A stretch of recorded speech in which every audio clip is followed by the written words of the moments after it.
ಎಲ್ಲರಿಗೂ ನಮಸ್ತೆ. ಆರೋಗ್ಯವತ್ತ ಆಹಾರ ಚಾನೆಲ್ಗೆ ಎಲ್ಲರಿಗೂ ಸ್ವಾಗತ. ನನ್ನ ಹೆಸರು ಸುಷ್ಮಾ, ನಾನು ಡಯಟಿಷಿಯನ್. ಇವತ್ತು ನಾವು ಆರೋಗ್ಯಕರವಾದಂಥ ರಾಗಿ ಗಂಜಿ ಹೇಗೆ ಮಾಡೋದಂತ ತಿಳ್ಕೊಳ್ಳೋಣ.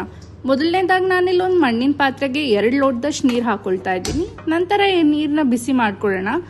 ಇದಾದ್ಮೇಲೆ ಇದಕ್ಕೆ 1 ಟೇಬಲ್ ಸ್ಪೂನಷ್ಟು ರಾಗಿ ಹಿಟ್ಟನ್ನ ಹಾಕೊಳ್ಬೇಕಾಗತ್ತೆ. ಈ ರಾಗಿನ ಚಿಕ್ಕ ವಯಸ್ಸಿಂದ ಹಿಡಿದು ದೊಡ್ಡವ್ರವರೆಗೂ ಎಲ್ಲರೂ ಸಹ ತಗೊಳ್ಬೋದು. ಕಿಡ್ನಿ ಸಮಸ್ಯೆ ಇರುವವರು ರಾಗಿಯಿಂದ ದೂರ ಉಳಿಬೇಕಾಗತ್ತೆ.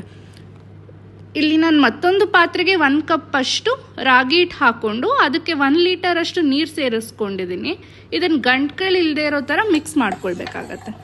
ನಂತರ ಇದನ್ನು ಕಾಯ್ತಾ ಇರುವಂಥ ನೀರಿಗೆ ಹಾಕೊಳ್ಳೋಣ. ರುಚಿಗೆ ಉಪ್ಪು ಮತ್ತು ಜೀರಿಗೆ ಪುಡಿ ಸಹ ನಾನಿಲ್ಲಿ ಸೇರಿಸಿದ್ದೀನಿ. ರಾಗಿಯಲ್ಲಿ ತುಂಬಾ ಹೇರಳವಾಗಿ ನಾರಿನಂಶ ಆಗಿರ್ಬೋದು, ಕ್ಯಾಲ್ಶಿಯಂ ಅಥವಾ ಐರನ್ ಅಂಶ ಆಗಿರ್ಬೋದು, ಪೊಟ್ಯಾಷಿಯಂ, ಮೆಗ್ನೀಷಿಯಂನಂತಹ ಖನಿಜಾಂಶಗಳು ಸಹ ಹೇರಳವಾಗಿದೆ. ಇದರಿಂದ ನಮ್ಮ ಬೋನ್ ಡೆವಲಪ್ಮೆಂಟ್ ಆಗಿರ್ಬೋದು, ರಕ್ತಹೀನತೆ ಕಡಿಮೆ ಮಾಡುತ್ತೆ, ಕೊಲೆಸ್ಟ್ರಾಲ್ ಕಮ್ಮಿ ಮಾಡಲು ಸಹ ಇದು ಸಹಕಾರಿಯಾಗಿರುತ್ತೆ. ನಮ್ಮ ಬಾಡಿಯಲ್ಲಿರುವಂಥ ಬ್ಲಡ್ ಶುಗರ್ಸ್ ಕೂಡ ಇದರಿಂದ ಕಂಟ್ರೋಲಲ್ಲಿರುತ್ತೆ. ತೂಕ ಕಡಿಮೆ ಮಾಡೋದ್ರಲ್ಲೂ ಸಹ ರಾಗಿ ತುಂಬಾ ಒಂದು ಒಳ್ಳೆ ಪಾತ್ರ ವಹಿಸುತ್ತೆ ಅಂತಲೇ ಹೇಳ್ಬೋದು. ನಾನಿಲ್ಲಿ ರಾಗಿ ಗಂಜಿಗೆ 1 ಗ್ಲಾಸ್ ಅಷ್ಟು ಮಜ್ಜಿಗೆ ಸೇರಿಸ್ತಾ ಇದ್ದೀನಿ. ನೀವು ಮಜ್ಜಿಗೆ ಬೇಕಂದರೆ ಸೇರಿಸ್ಕೊಳ್ಬೋದು, ಇಲ್ಲಾಂದರೆ ರಾಗಿ ಗಂಜಿನ ಹಾಗೆ ಸಹ ತೊಗೊಳ್ಬೋದು.